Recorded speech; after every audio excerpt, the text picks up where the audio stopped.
Hello friends, welcome back to my new video. आज हम बात करेंगे रिलेशनशिप के ऊपर। रिलेशनशिप क्या होता है? रिलेशनशिप का मतलब होता है कि जब दो इंसान एक दूसरे को समझें, एक दूसरे की फीलिंग्स को समझें और एक दूसरे की नीड्स को समझें, अंडरस्टैंडिंग की भावना हो उनमें। तो रिलेशनशिप सिर्फ कपल्स में ही नहीं होता है। जो हमारा पेरेंट्स के साथ होता है, भाई बहन के साथ होता है, दोस्तों के साथ होता है, वो भी एक रिलेशनशिप ही होता है। तो रिलेशनशिप की डेफिनेशन को डीपली समझने के लिए ऐसे देखें कि अगर आपका किसी के साथ रिश्ता है, तो आप अगर सामने वाला आपकी भावनाओं को समझ रहा है और आपकी केयर करता है, आपका ध्यान रखता है, तो आप भी उस सामने वाले इंसान इंसान के लिए वैसा ही फील करते हो।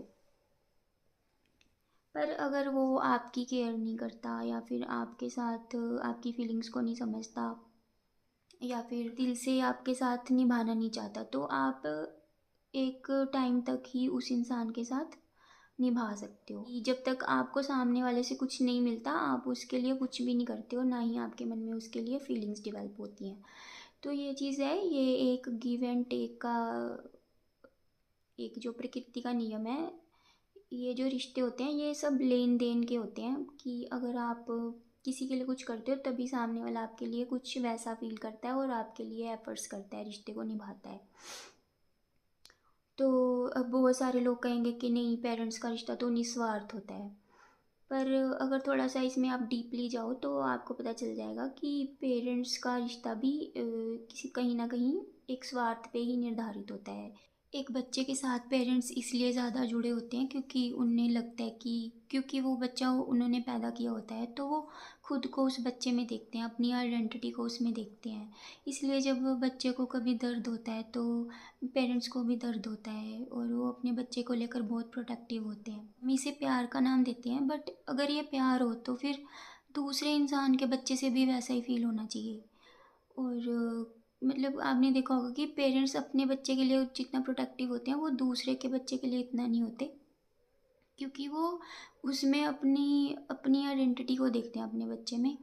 और तो देखा जाए ये भी एक स्वार्थी है। अगर आप अपने लिए अपने बच्चे के लिए सोच रहे हो और सामने वाला बच्चा जो है वो इतना मैटर नहीं करता आपके लिए, तो दिस इज़ सेल्फिशनेस।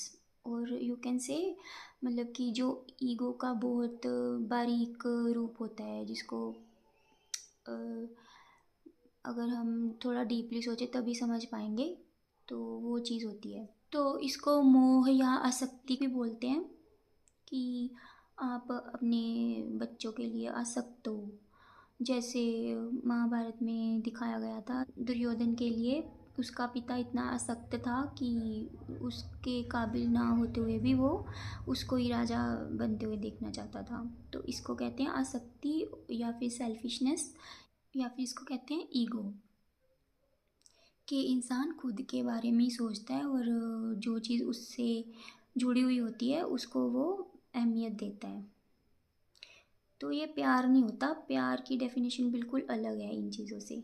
ये आसक्ति होती है और मोह माया होती है। जैसे इंसान खुद को प्रायोरिटी देता है तो बच्चा उसको अपना एक पार्ट की तरह देखता है, इसलिए वो अपने बच्चे को प्रायोरिटी देता है बाकी बच्चों के कंपैरिजन में। जो पेरेंट्स अपने बच्चे को पैदा करते हैं वो इसीलिए पैदा करते हैं कि बच्चा बड़ा होकर उनका सहारा बनेगा। और जब वो बच्चा छोटा होता है तो वो उनके खालीपन को भरता है, उनका मन लगा रहता है बच्चे के साथ। वो तरह तरह के खेल खेलते हैं, उसके साथ एंजॉय करते हैं अपनी लाइफ को। वैसे तो उनको प्रॉब्लम्स भी बहुत आती हैं बच्चे को पालने के लिए, पर मेन चीज़ ये है कि पेरेंट्स एक बच्चा तभी पैदा करते हैं क्योंकि उन्हें अपनी ज़रूरतें होती हैं, एक इमोशनल नीड होती है, एक सहारा चाहिए होता है। और उन्हें लगता है कि बुढ़ापे में भी उनका एक कोई होगा जो उनकी देख रेख करेगा। तो अगर बच्चा पेरेंट्स अपने पेरेंट्स की बात ना माने, कभी उसकी अपने पेरेंट्स के ऑपोजिट चले हर बात में, तो पेरेंट्स भी एक लिमिट तक ही उसको सहेंगे, उसके बाद वो बेदखल कर देंगे उसको अपनी प्रॉपर्टी से और अपने जीवन से, क्योंकि कि वो बोलेंगे कि तू हमारे किसी काम का नहीं है, तो तू निकल जा हमारे घर से। बाकी भाई बहन का रिश्ता तो पेरेंट्स के रिश्ते के बाद ही आता है, वो भी अगर भाई बहन के लिए करता है, बहन भाई के लिए, तभी उनका रिश्ता आगे चलता है। और आप दोस्ती का रिश्ता देख लो, दोस्ती के रिश्ते में भी अगर आपका दोस्त आपके मुसीबत के समय में काम आता है, तभी आप उसके साथ दिल से रिश्ता निभा सकते हो, और नहीं तो आपके दिल से वो उतर जाता है, फिर आप भी उसकी केयर नहीं करते, मतलब बोलते हो भाड़ में जाने दो। तो